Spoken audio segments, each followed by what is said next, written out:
I was like getting angry and I was always reacting to things. I would get angry and then start reacting. But when I started going down into the stillness, I realized I can move from reaction to responding. I can slow down and really put a break, a pause between that emotion that I'm feeling, the anger, and the outcome, which is before it would just be I'm going to react right away. But now there's a pause and I can actually think, okay, what do I want to do now?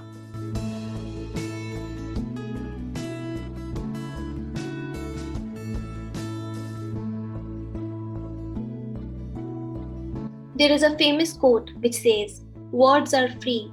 It's how you use them that may cost you." Are you using your words, your stories, to tell you that you are a victim? Many times we don't even realize the stories that we are telling ourselves unless we are forced to live those stories. Dr. Varun Gandhi was living such stories unless one day he realized he has ended up with a broken heart and a changed career.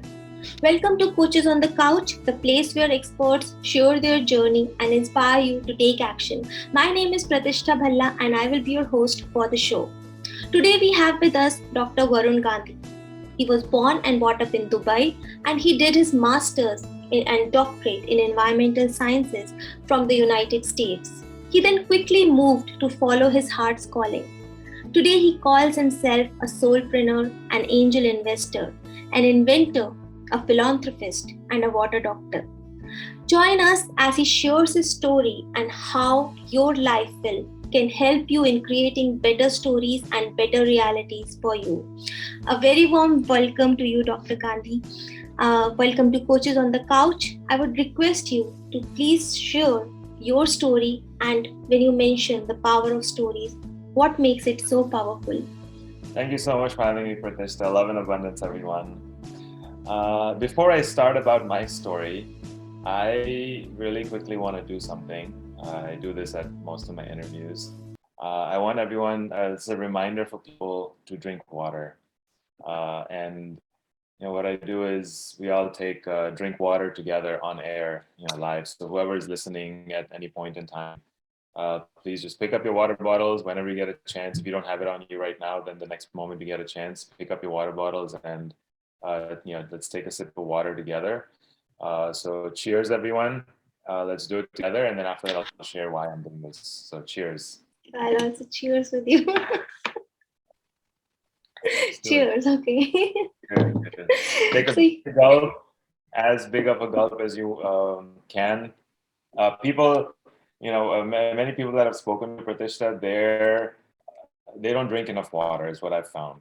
Every time I speak to them and I ask them how much water do they drink, and they usually are feeling thirsty, especially now. Like when I ask them, when I'm having a conversation, they're always thirsty at that moment. So I realize that they're not drinking enough water unless they have someone reminding them.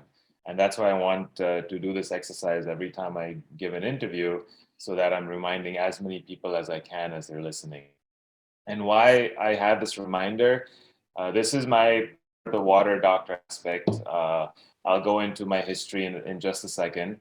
But the water has a power to treat a lot of diseases, common diseases that we have on a regular basis, or even pains and headaches and migraines and things like that. Like common little things that are going on in our daily lives.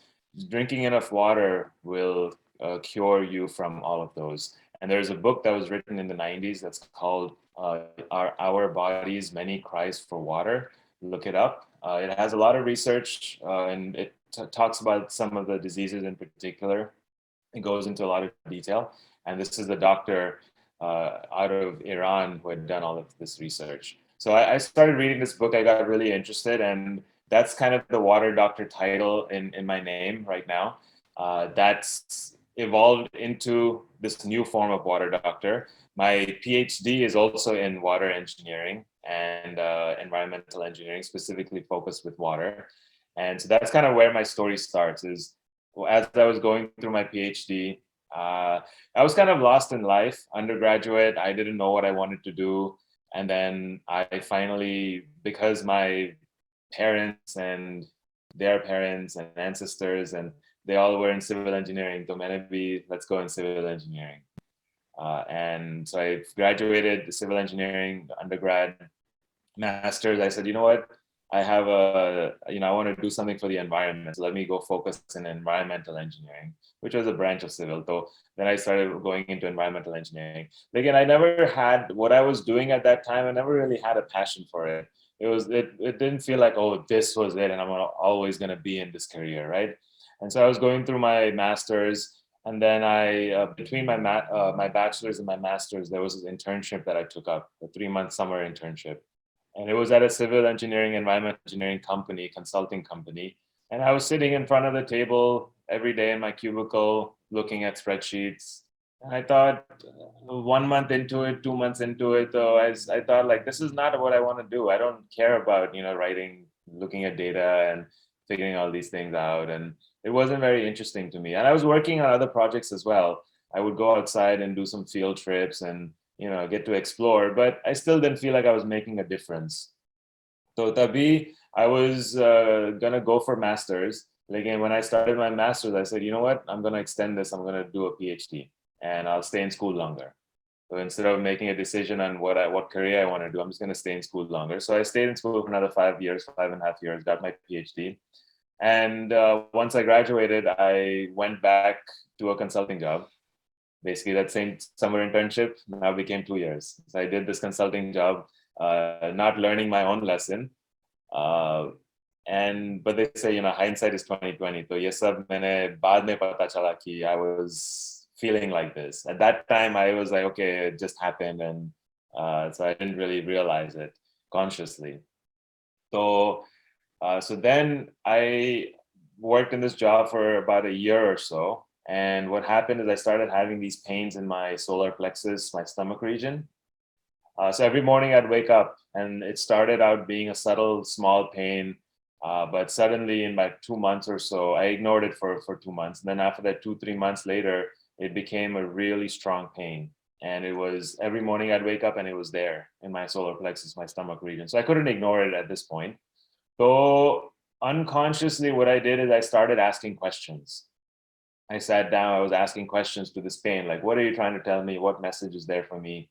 So this message was basically asking me, like, what is your purpose? Why are you going to this job, waking up every morning? Yeah, you get a good salary, everything is taken care of, but you're not really happy. Why are you going to this job then? So so that question popped up. So uske baad I said, you know what? Okay, this job is not my career. I realized that over 3-4 months of them just sitting down and meditating, and not really meditating. I wasn't fully into meditation at this point yet.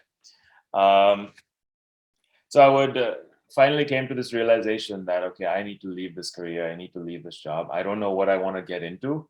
I know that there's something bigger out there for me, but this job is not it. So I was in this kind of limbo. My parents, being Indian, they're like, why, what? You're leaving this, 10 saal to nahi ye kiya, fir now you're going on, moving, leaving this whole career behind. What are you doing with your life? The standard thing. But I finally, 2 months later, said, you know what? I made a decision. I have to go. This is not it. Um, and so then I finally left that career behind and moved on, and I entered entrepreneurship. So now I'm going to rewind back a little bit. And this was my whole career journey, but in parallel, there was a whole another situation going on. So while I was the last few months of my PhD, I had broken up with a girl. So this was, we were in a 2-year relationship at this point. For the last about 6 months or so, it was very turbulent. And finally, we decided to go our separate ways. It was a mutual decision. Both of us felt like, okay, this is best for each other and best for us, that we need to move our separate ways. So I'm going to decide, yeah, after that, I realized, oh, wow, I went through a lot of pain. Like, ye kyun hua mere saath? Why, why did this happen to me? This was the girl of my dreams. I'd seen my whole life with this person, like that whole, the American dream, that I was living with her, with the house and kids and dog and, the whole backyard and everything. Right? So maine sab kuch dekha. And then suddenly it wasn't there anymore. So for the first 3 months I was graduating, I was working on my thesis, doing my dissertation. So I had to really focus on that. So that helped me kind of cope through some of the pain and suffering. Like in for the first at least 3 months or so, I would wake up, and because my reality now is completely different, my dreams were different, my reality is different. So when I was sleeping, I was dreaming, and when I wake up, my reality is totally different, and I would uh, basically wake up with tears in my eyes that my reality is different. Like I can't, cope with it. So first few months was really hard, but I used comedy was a great tool for me to overcome that, to at least get a good start to the day. And because then the rest of the day was reading papers and writing dissertation and working on stuff. So I had to like kind of use something to pick me up so I can have the energy to do all that work. The comedy was a great medium for me. So all of this broke apart, and then I graduated, and then I moved to Idaho. So my whole consulting job, that 2-year job that it was in a completely different state. I had never visited that before. I didn't even know it existed until I went there for the interview, even though I was in the same country. And so this was like a whole brand new experience. And looking back on it, it was kind of like that moment where you're going into the cave, you're going into the darkness, because that whole move, that state represented, I didn't know anyone there. So I was, had all of this time, had all of this space to sit down with myself and really understand what is causing this pain and suffering. Because at this point, I was about 6 months into my pain and suffering. So I was already feeling it, every day it was there. So Idaho, moving to that state, represented this move, but it was so um, like it was so, I wasn't in that phase of, okay, I'm ready to deal with this, right? So there was so overwhelming, there was so many emotions at that time. So all of this, what I would do is distract myself with everything. So I would go outside, meet people, drink alcohol, drugs, whatever, anything to drown out the pain, go on trips with friends, find other girls, so everything I could do to distract myself. And that was a whole year, one whole year ऐसा ही चला गया, just distracting myself from all these different things. So फिर बाद में I realized, okay, at least the alcohol and the food that I was eating, all of that is really harming my body. So I started realizing these things, like, okay, I'm feeling fat, I'm feeling bloated. I wasn't necessarily overweight, but I started, gaining a lot of inflammation. My fingers started becoming like bigger and inflaming. So I started realizing I was doing something to my body, like harming my body with my lifestyle. So something clicked inside of me that said, okay, I want to slow down. I want to move away from this slowly. I'm not going to give up everything, but slowly I'll start moving in the direction that I want to go in. So at the same time, there was also the pain and suffering inside of me. So I said, you know what, I need to start reading some spiritual books. I need to start, learning something. Because at this point, I never had the chance. I never had the opportunity to do any kind of introspection. It was always running from one thing to the next thing to the next thing. Degree hua to khatam ho gaya to find a job. Now during my job also, I'm just busy with the job doing that. Not really sitting down and looking at, okay, what are my thoughts? Slowing down and really paying attention to what's going on inside of me. So finally, I got to that point that I said, okay, I need to read something. So I picked up this book by Deepak Chopra called The Book of Secrets. It's a great book.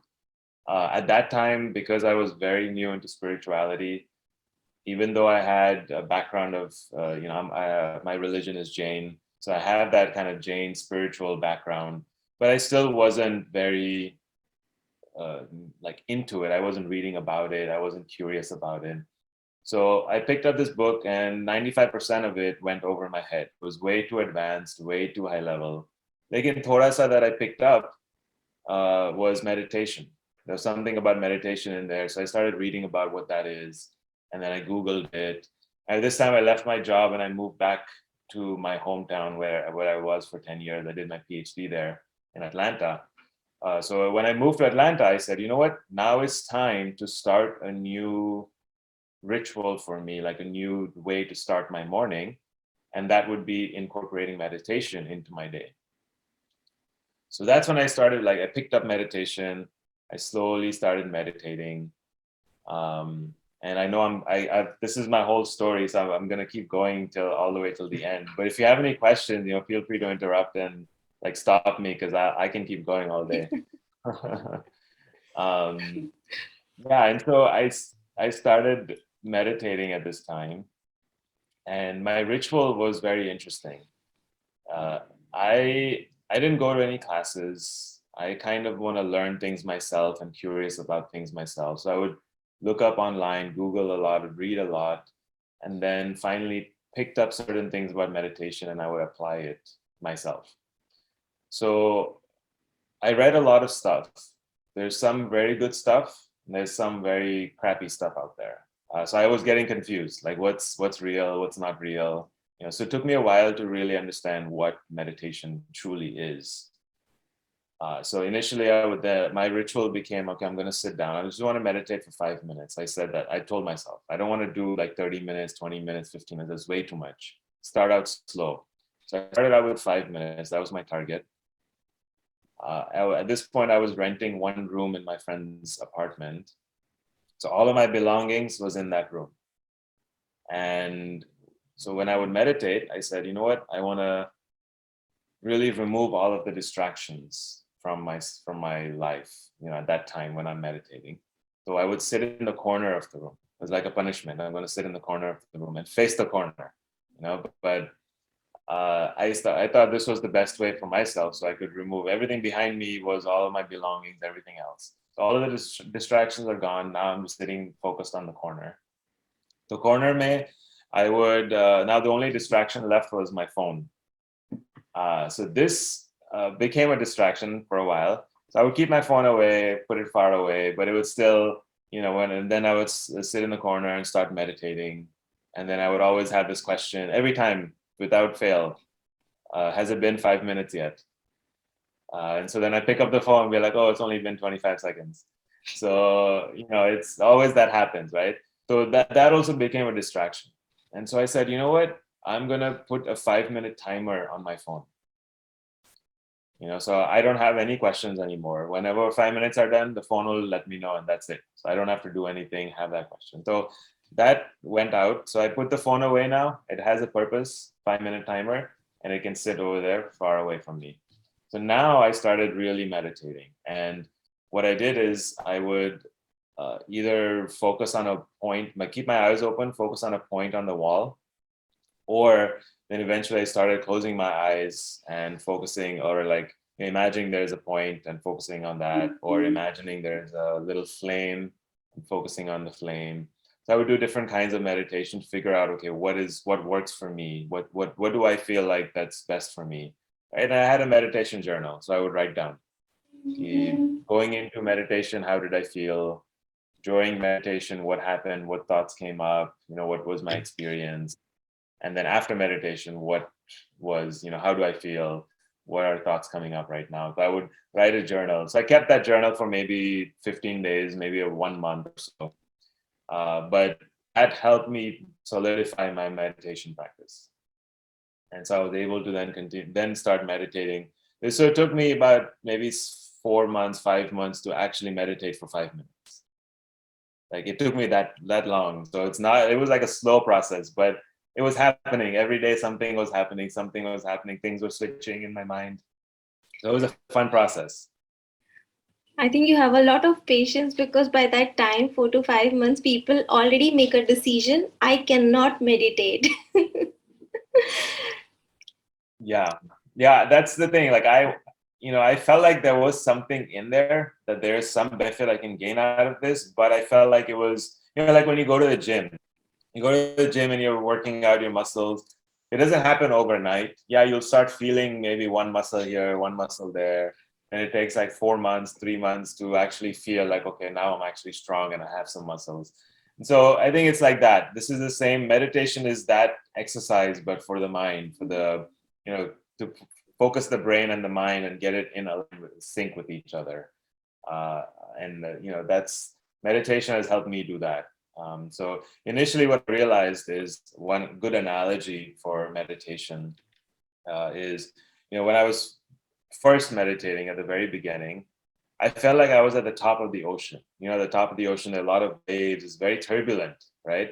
When you see a ship on the top of the ocean, it's like jumping up and down because there's so many waves and things like that. Um, that's how my mind was. It was like very vague, very turbulent. So many thoughts, constantly going, nonstop, right? And then slowly, as I meditated more, I realized I was going deeper and deeper into the ocean.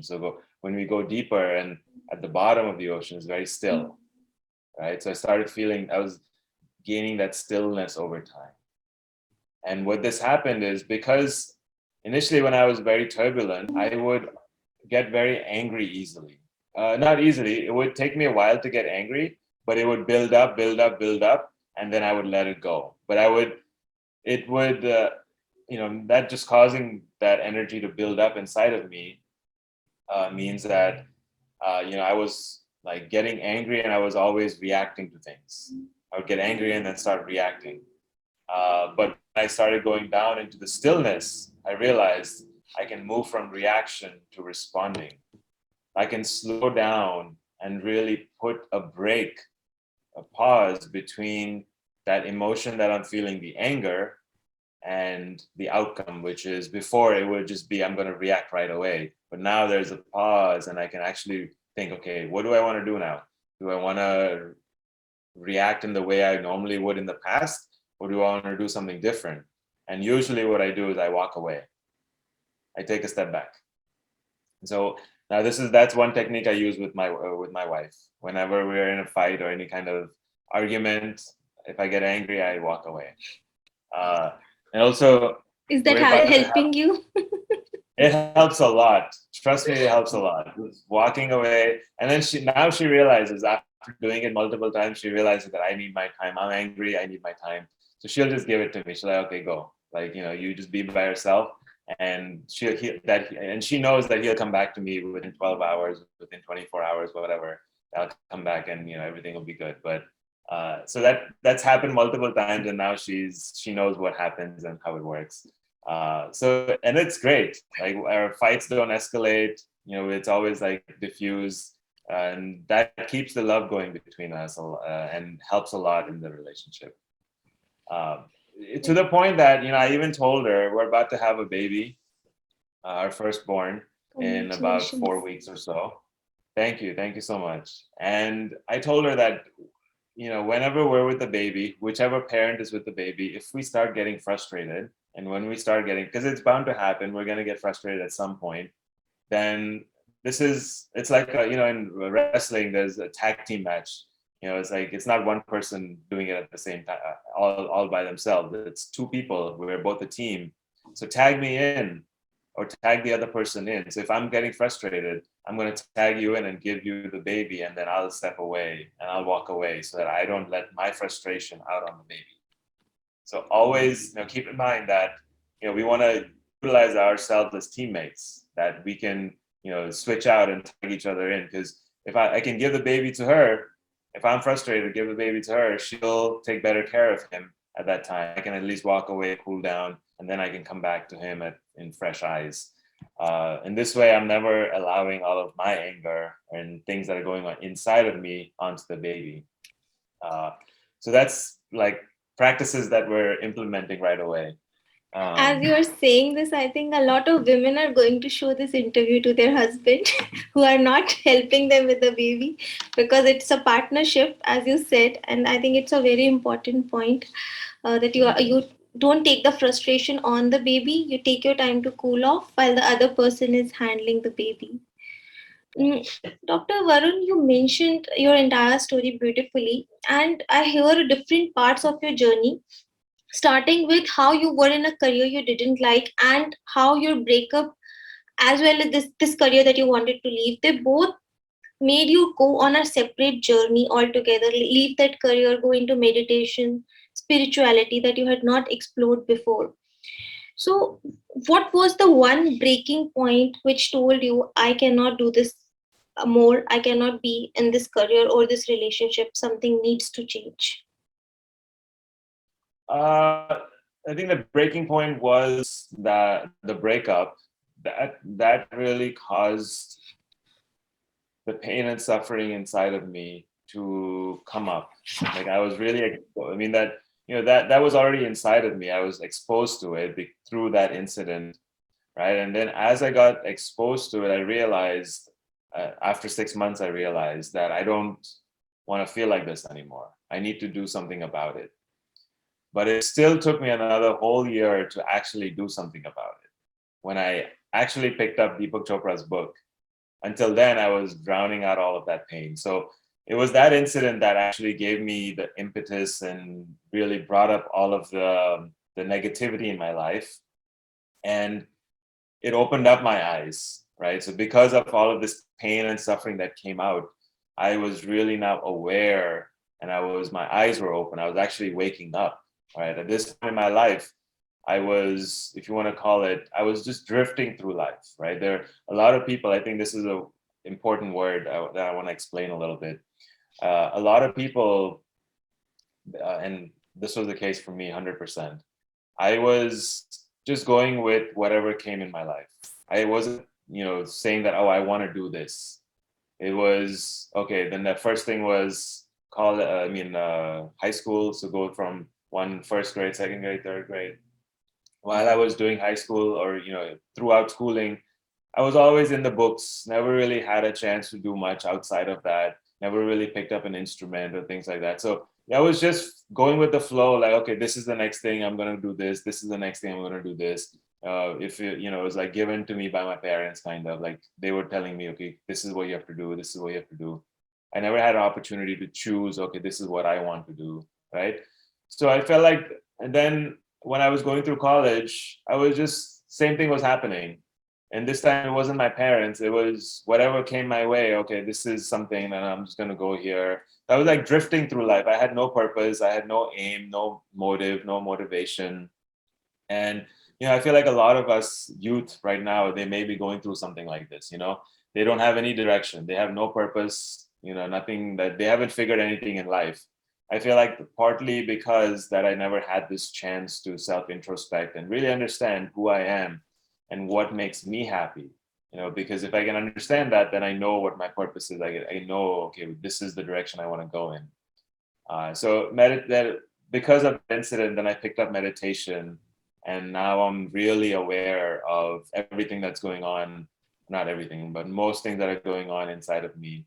Really aware of all of those thoughts. And the last about 5-6 years, my work has been to remove all negative thoughts. Like whenever they come up, be aware of it, understand why they're coming up, and then find ways to not hold on to those negative thoughts, right? So that's been the work, and I feel like there's a lot of benefit, and everything that's happened for me in my life is because of that one incident. Dr. Gandhi, you mentioned about removing negative thoughts, and a lot of people are saying that I always overthink, that's why I procrastinate. The people tend to procrastinate, not do the things they want to. And if I tell them don't overthink, if anybody says don't overthink, that makes them think more. So if somebody is overthinking, and even though they are aware of it, they are not able to cope up with it, is there any way, a small tip or technique they can use to stop that overthinking process that you would like to share with us? Yeah, go for a run or do a workout. That I feel like that is a great way to. So thinking happens when, I mean, for example, in my case, I start overthinking. I'm sitting in front of the computer and I'm, maybe thinking about a blog to write, for example, and then I just overthink, like, okay, what if this and what if that and what if this? But if I can go out and actually do an action, go for a run and take an action instead of sitting there and thinking, so that physical action will get me moving. And that next half hour, instead of sitting there and thinking, overthinking about all these things, you're actually going out and doing something about it, and you're running. And that will give you, I mean, you're not only, you're helping your physical body become healthier, but it's also moving you away from all of that real, thinking. And I think that's one of the things that has helped me. Great. Um, you mentioned the power of stories when we were discussing, like before the interview started. So you were telling me last time the power of stories and why it is important. So can you share with us what makes these stories so powerful? Yeah, so I'll go into a little history of how I got into it as well. Once I left my job, one of my friends, he was screenwriting, writing movies, screenplays for the South Indian film industry, and so the Malayalam film industry. And he's now, since then, this was about 8 years ago, since then he's directed a couple movies as well, which has done really good stuff. So at that point, he was getting into it, and I said, you know what, I'm kind of curious about it too. So I picked up a book called Story by Robert McKee, and this is a book about that talks about this principles of screenplay writing. And one of the principles is that what happens on screen has to mimic real life, right? Only if you're watching a movie, it's only believable if something that can happen in real life happens on screen, right? And then we believe it, and then we can kind of like connect with this. So I was reading up all of these principles, and then the rest of the book has kind of all of the details on how we can mimic real life. So he had given me the blueprint of, you know, how to really understand what life is all about. Because if he's breaking real life down into real life, movie life, then it can apply to real life as well. So I was understanding all of these principles, and then I started applying these things in my meditation on myself. So what does that mean? I was now paying attention to what thoughts are coming in my mind. I was paying attention to all the stories that I am creating. So, eventually what I realized is, as I was meditating about 5, 6 years, in the last about 2 years or so, what I've realized and understood is that at every moment of our life, we are creating a story. When we are trying to, for example, when we're trying to make sense of a situation, right? There's something happened in our life and we're sitting there and like, why did this happen? And you're asking all of these questions, and then we're putting some stories around it. Oh, we're connecting dots. Like, this happened because of this happened in my life, and we're making all of these connections. Well, these connections, if someone else is looking at the same thing, they'll make different type of connections because they have a different experience. So they're looking at the same set of experience or same experience, but they're creating a completely different connection, completely different story. So in essence, for example, I'll give you another example. Like, let's say you and I, both of us go to an Air Rahman concert, right? You're there with your friends and you're enjoying it. It's such a great time. And I go there with my girlfriend. This is like 10 years ago. I go there with my girlfriend, and we're in a fight, and then we break up during the concert. So you're there at this great occasion, having a lot of fun. So later on, I'll ask you, how was the concert? Be like, oh, it was so much fun. I had this and that, and we heard this song and that song, and all my friends were there and dancing and everything. And you asked me the same question. We were there at the same concert, but I'll say, oh, it was the worst concert ever. I broke up with my girlfriend. Like, what is this? So things like that. So this is a completely different story that we're creating. It's the same experience. So this storytelling happens at every moment of our life. At everything we're trying to make sense of, every person that comes in our life, we're creating. This person is so and so, and we give them adjectives, we give them some kind of description, like, oh, this person's always like this. That's a story that we created. Oh, this person is like that. That's a story that we created, and there's a whole mechanism process behind it. How does this happen? So I'll give you an example or analogy. When we're watching this movie in a theater, right? There's a screen in front of us that's playing the movie. That's we can see the movie. There's a projector in the back that's projecting this movie onto the screen, and in the projector there's a film. So this whole mechanism happens on a daily basis in our lives as well. There is a projector right here, the third eye chakra, which is the imagination. That is imagining all of our stories based on the film that's inside of us.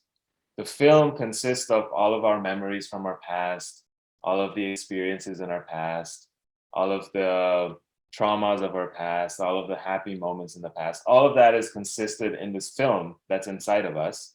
And that data is then supplied to our imagination. And now we are creating images on the screen in our lives. The screen being the people in our lives. You know, your mom is one image, your parent is one image, your dad is one image, your sibling is another screen, and now you're throwing all these images that you create, that you are projecting onto this person. All of your experiences in your life are different screens, and you're projecting all of these images onto that screen. So this whole mechanism, when I realized how it works, I was able to pay attention to what stories I'm creating. I realized that I am creating all of these stories.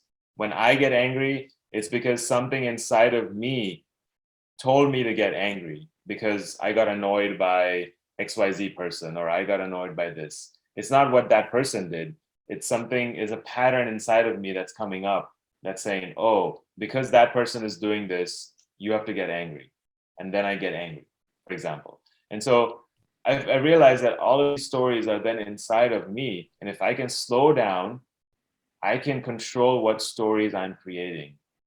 And so instead of looking at one experience as, you know, something that's negative, I can look at it as, oh, I can look at the silver lining and say, okay, this is a positive experience for me because I got to learn all of these different lessons, instead of complaining about what happened to me, complaining about, you know, why did this happen to me. And yeah, so that's how I understood really the power of storytelling, because it happens at every moment in our lives and we can control it.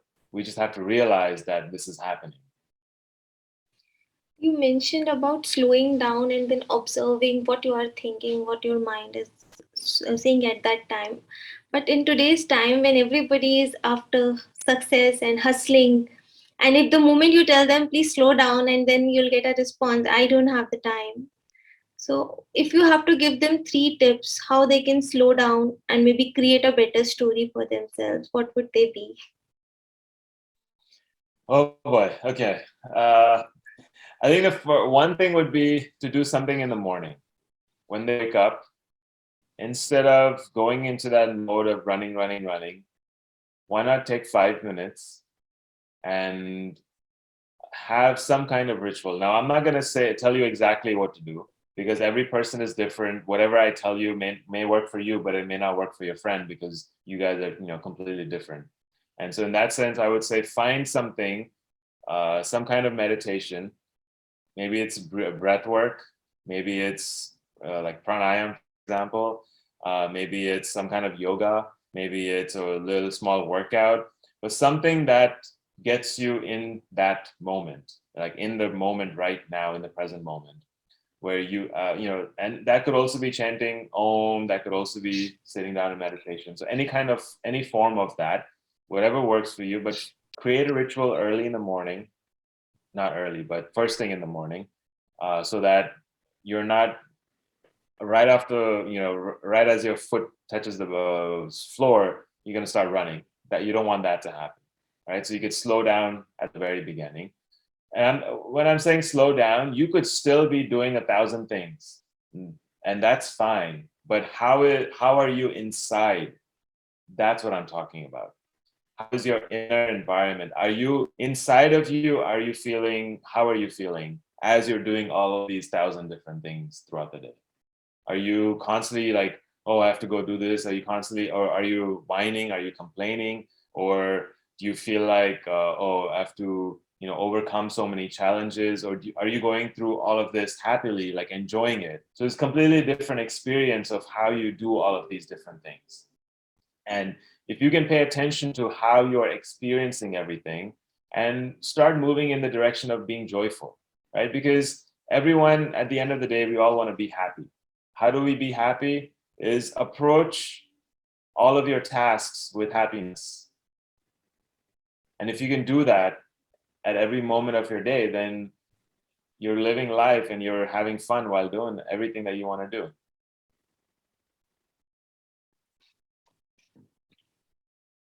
Great. So I got the tips like wake up in the morning and have a ritual and then work in whenever you're doing a work, do it with happiness. Yeah, do it with happiness, and then also find ways to laugh every day. Like give yourself more opportunity to laugh and make it more fun. Because I know, I mean, all of us, we take life way too seriously. And I think comedy can play a huge role in, just making things lighthearted.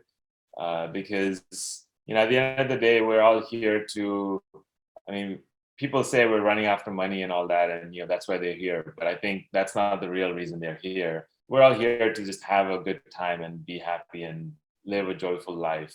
And if you want to make some changes or change people's lives while doing that, then you can do that. Or if you want to just go out and invest in the stock market, you can do that. But you just do it with joy, do it with happiness.